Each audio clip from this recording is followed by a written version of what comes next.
Vincent van Gogh is a name that most people are familiar with, especially when they hear about his paintings being sold for tens of millions of dollars at auctions. It's a story that sparks admiration and envy. Undoubtedly, Van Gogh was a genius, and his life was full of legendary twists and turns. Today, through this episode, we hope that our audience can gain a deeper understanding of the loneliness and helplessness behind this genius. Vincent Willem van Gogh was born in 1853 in the Netherlands into a Protestant pastor's family. His tragic life seemed destined from the moment he was born, largely due to his mother Anna's strong personality and her excessively high expectations for him. Fearing that Van Gogh, being young and susceptible to the negative influences of the lower classes, might fall into corruption, Anna kept him close, forbidding him from associating with people she deemed undesirable. Even his education was handled by a private tutor. However, her overprotectiveness didn't shield Van Gogh. Instead, it made him even more introverted and isolated. He struggled with communication and had difficulty understanding how to interact with others. To those around him, Van Gogh was a silent, eccentric figure. His odd behavior made him a target for bullying during school, and even as an adult, he continued to face oppression and exclusion from his superiors and colleagues, leading to an unhappy life. At the age of 23, after experiencing heartbreak, Van Gogh could no longer endure the disappointment and troubles in his life. He ultimately chose to leave his job. Perhaps it was because he couldn't understand why others didn't appreciate him, or perhaps due to his confusion about life. Van Gogh at this moment desperately needed a belief to give his life meaning. He began to develop an interest in theology and religion. In 1877, after leaving his uncle's home, Van Gogh went to live with his mother's brother in Amsterdam to study at a theological seminary. However, in 1878, he failed to pass his seminary exams and instead began studying at an evangelical school. After a brief 3-month training period, Van Gogh chose to go to the poorest, most remote mining area in the mountains as an unofficial missionary, hoping to alleviate human suffering. However, fate did not cooperate, and the next year, due to his zealous work, Van Gogh was dismissed by the church.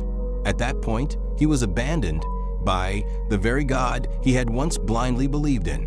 Rejected by love, Van Gogh began a life of wandering, with painting seemingly becoming his new spiritual refuge. For him, painting was the only way to temporarily forget the pain and confusion of life, a way to express his true self. In painting, he didn't have to care about others' opinions. He could paint whatever he wanted. However, Van Gogh had a simplistic view of the matter. His idealistic dreams could not override the harsh reality. As we all know, painting requires significant costs, especially when transitioning from sketches to oil painting. The oil paints and canvases were extremely expensive, and at that time, Van Gogh could barely afford them. Fortunately, he had a loyal fan and brother, Theo. Theo was not only his confidant, but also an important pillar in his life. He financially supported Van Gogh and continually encouraged his disheartened brother. One day, Theo visited Van Gogh in the mining area, and the sight before him deeply shocked him. In the biting cold wind, his previously vibrant and healthy brother was now pale, emaciated, and in a heavy, sickly state. Theo immediately understood what his brother had been through. The two brothers embraced and wept. Theo stayed in the black gold mining area for 3 days, taking care of Van Gogh. Before leaving, they made a lifelong pact. Theo would earn money to support Van Gogh for the rest of his life, and Van Gogh would paint for Theo, with the proceeds from his paintings going to Theo.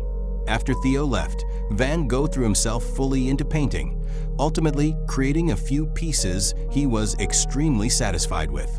Van Gogh selected a few of his most treasured works and traveled to Belgium to visit a painter he had long admired, hoping for his feedback. When Van Gogh showed the paintings to this artist, he eagerly awaited praise and valuable suggestions. However, after carefully examining the works, the artist simply shook his head and sighed, eventually commenting that Van Gogh's paintings were far removed from contemporary art and would be difficult to gain recognition from connoisseurs.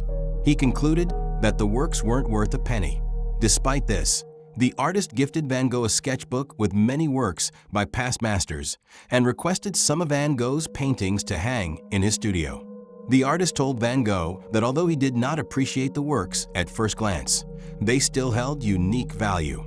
In them, he sensed a certain indescribable feeling, one that grew stronger with time. These words gave Van Gogh a renewed sense of confidence, and he began to believe that his paintings had a soul, though the world had yet to fully understand them. In 1881, Van Gogh went to Etten to live with his parents. There, he fell deeply in love with his cousin, whose beauty nearly intoxicated him. However, in 19th century Netherlands, marrying a cousin was considered a serious social taboo. Heartbreakingly, just like his first love, his cousin Catherine showed no interest in him. Clearly, this love affair was doomed before it even began, and Van Gogh experienced another heartbreak. In December of that year, due to conflicts with his family, he left Etten and moved to The Hague. In 1882, Vincent van Gogh was overwhelmed with sorrow due to setbacks in painting, disapproval from his family, and a failed romance. He often visited the local taverns, feeling increasingly lonely and fearful. His longing for love grew stronger, and eventually, he decided to return to his parents' home. However, this decision clearly did not alleviate his struggles. Without a job or income and not recognized by anyone, the sensitive Van Gogh felt deeply pessimistic. He often felt that his parents were disappointed and dissatisfied with him, as though he were a ghost abandoned by the world, unable to find a place to call home. In his despair, painting became his only redemption.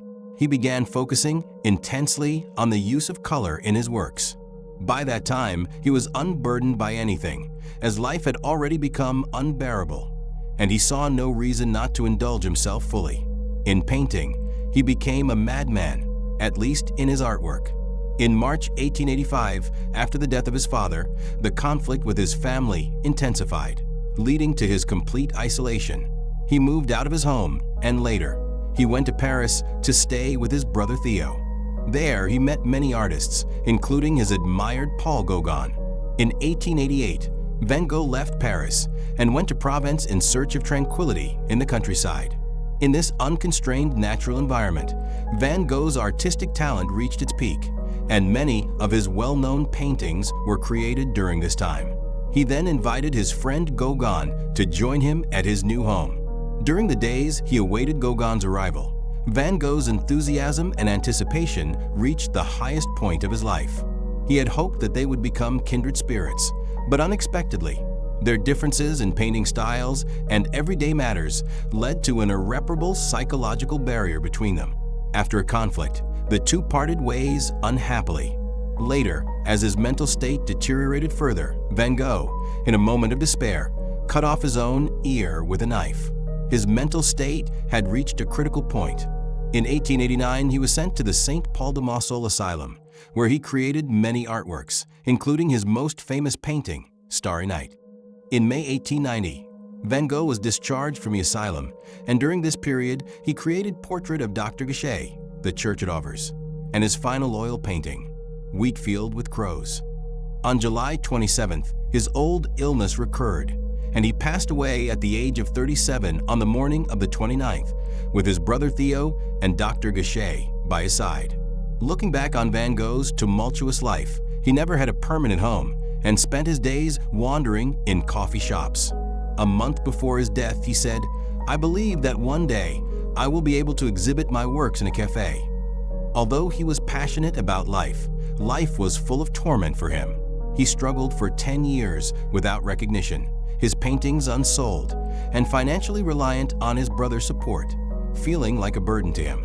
He longed to support himself and dreamed of sharing half of the money he earned from his paintings with Theo.